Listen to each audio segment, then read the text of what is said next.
You said you fell into coaching. Could Uh, you tell us a little bit about that Actually, journey, those experiences? so two parts that I never imagined. I worked for a long time in philanthropy and these sort of very big white led, family led institutions that I actually didn't even know philanthropy was totally.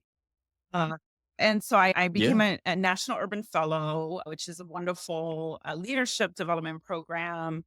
And I met someone who continues to be a mentor 20 years later or 18 years later. Her name is Dr. Deborah Joy Perez. And the way that National Urban Fellows work is that you go to grad school while you do a mentorship. And the mentorship is like almost like full time work. And you go to the place where your mentor is, but it's a match. Like you interview for these mentorships. And Dr. Perez was at the Robert Wood Johnson Foundation. And she was looking for three fellows, one which would work in what was at the time called the Vulnerable Populations Portfolio and help them create their young men and boys of color work. And prior to that, I had been organizing, I was just like, yeah, I'm going to do this for 10 months. It'll be great. I'll go work in Boston, New Jersey and blah, blah, blah. And it like changed my life. Like she changed my life. I have incredible gratitude to her. And I then started a career in philanthropy. And I bring that into the story because I was one moment where it was serendipitous. And then years later, I had done Rockwood leadership and I had done all these leadership programs. And I really like to supervise people. I like to be a good manager and good boss. And I had professional development dollars from the organization I was working in. And I decided that I would do a coaching program. Not because I wanted to be a coach, not at all. I wanted to be a better supervisor. I really like managing teams.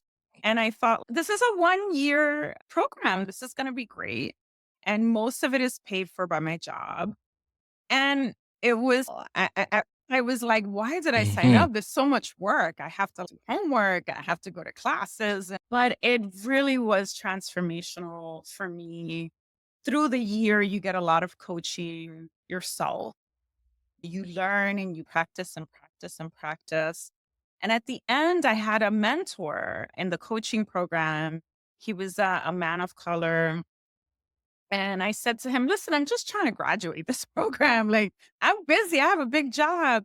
He said, I don't know your life, but I know that you're really talented in this. And how many women that identify as Black Latinas have are coaches? And I was like,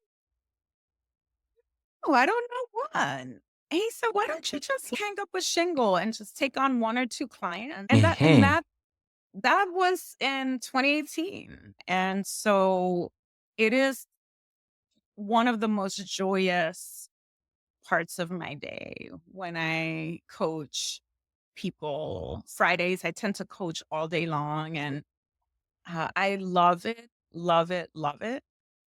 I feel incredible gratitude to all the mostly women, not all, that have trusted me and to Mhm. really doula. I see it as doula work. I believe in inherent Yeah. beauty and knowledge that everybody brings. And yeah, it's just this sort of serendipitous thing that I feel incredibly grateful for. Again, air quotes here, having fallen into.